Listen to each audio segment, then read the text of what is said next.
a librarian at the Keshe Goodman Public Library, and I'm so glad you've joined me today for Chapter 10 of Anne of Green Gables by Lucy Maud Montgomery as part of Halifax Public Library's virtual library. Now, when we left off last time, Mrs. Rachel Lynde had come to visit and to meet Anne, and she had called Anne some not so very nice things, which had resulted in Anne shouting at Mrs. Lynde and Marilla being unhappy with Anne. She sent Anne up to her bedroom, where she is to stay until she's ready to make an apology to Mrs. Lynde. So let's see what happens next in Chapter 10, Anne's Apology. Marilla said nothing to Matthew about the affair that evening, but when Anne proved still refractory the next morning, an explanation had to be made to account for her absence from the breakfast table.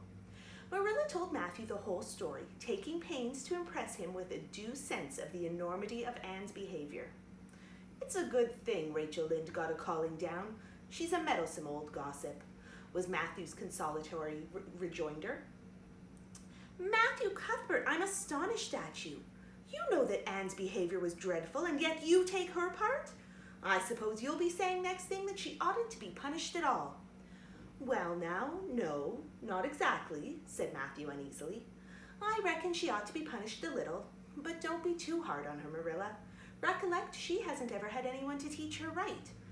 You're gonna give her something to eat, aren't you?"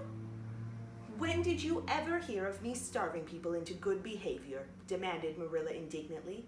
"She'll have her meals regular, and I'll carry them up to her myself. But she'll stay up there until she's willing to apologize to Mrs. Lynde, and that's final, Matthew." Breakfast, dinner, and supper were very silent meals, for Anne still remained obdurate. After each meal, Marilla carried a well-filled tray to the east gable and brought it down later on, not noticeably depleted. Matthew eyed its last descent with a troubled eye. Had Anne eaten anything at all? When Marilla went out that evening to bring the cows from the back pasture, Matthew, who had been hanging about the barns and watching, slipped into the house with the air of a burglar and crept upstairs. As a general thing, Matthew gravitated between the kitchen and the little bedroom off the hall where he slept. Once in a while, he ventured uncomfortably into the parlor or sitting room when the minister came to tea. But he had never been upstairs in his own house since the spring he had helped Marilla paper the spare bedroom, and that was 4 years ago. He tiptoed along the hall and stood for several minutes outside the door of the east gable before he summoned courage to tap on it with his fingers and then open the door to peep in. Anne was sitting on the yellow chair by the window, gazing mournfully out into the garden. Very small and unhappy she looked, and Matthew's heart smote him. He softly closed the door and tiptoed over to her. "Anne?" he whispered, as if afraid of being overheard. "How are you making it, Anne?" Anne smiled wanly. "Pretty well. I imagine a good deal, and that helps to pass the time. Of course, it's rather lonesome, but then I may as well get used to that." Anne smiled again, bravely facing the long years of solitary imprisonment before her.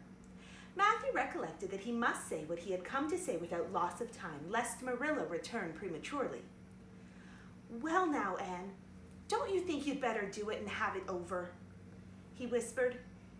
"It'll have to be done sooner or later, you know, for Marilla's a dreadful determined woman, dreadful determined, Anne. Do it right off, I say, and have it over." "Do you mean apologize to Mrs. Lynde?" "Yes, apologize. That's the very word," said Matthew eagerly. "Just smooth it over, so to speak. That's what I was trying to get at." "I suppose I could do it to oblige you," said Anne thoughtfully. "It would be true enough to say I'm sorry, because I am sorry now. I wasn't a bit sorry last night. I was mad clear through, and I stayed mad all night. I know I did, because I woke up 3 times, and I was just furious every time. But this morning it was all over. I wasn't in a temper anymore, and it left a dreadful sort of goneness, too.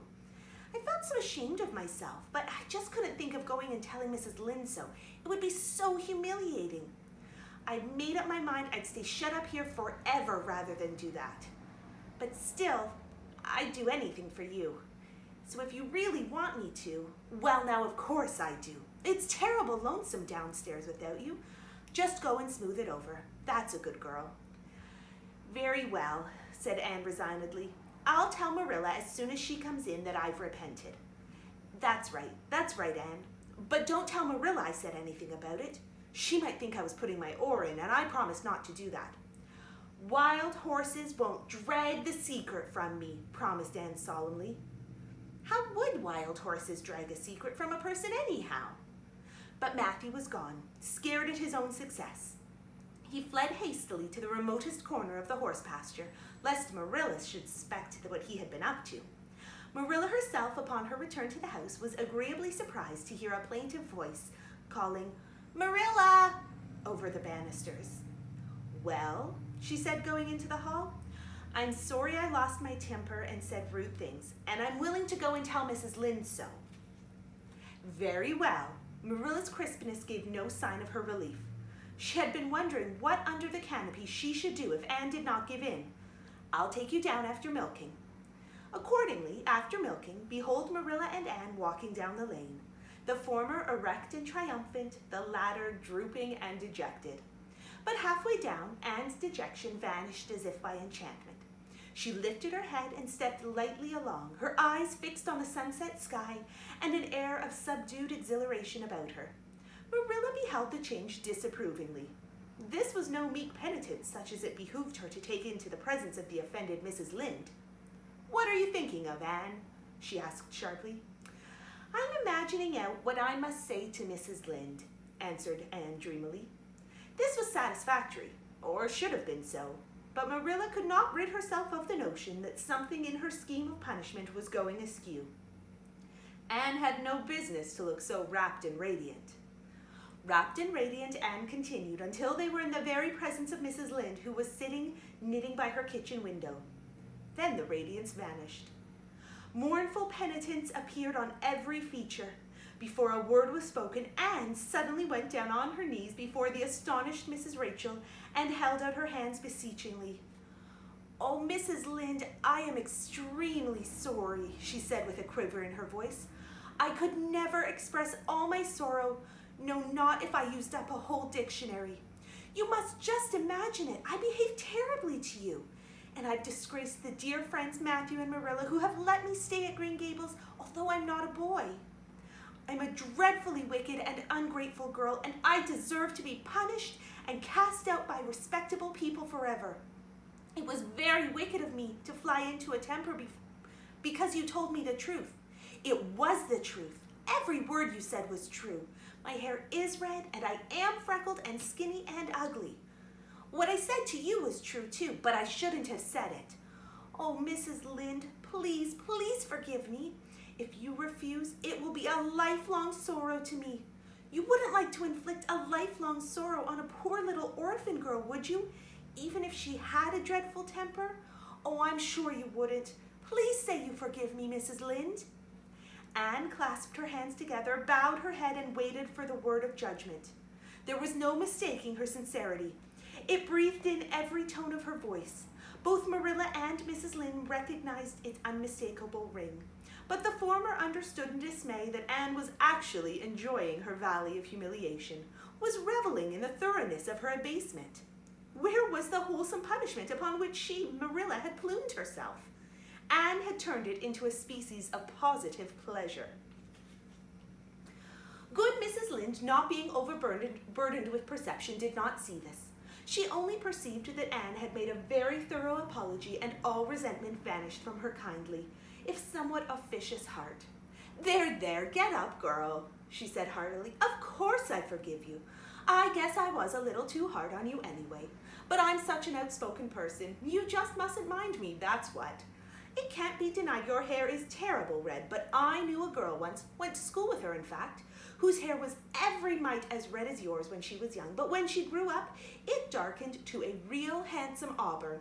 I wouldn't be a mite surprised if yours did too, not a mite." "Oh, Mrs. Lynde!" Anne drew a long breath as she rose to her feet. "You have given me a hope. I shall always feel that you are a benefactor.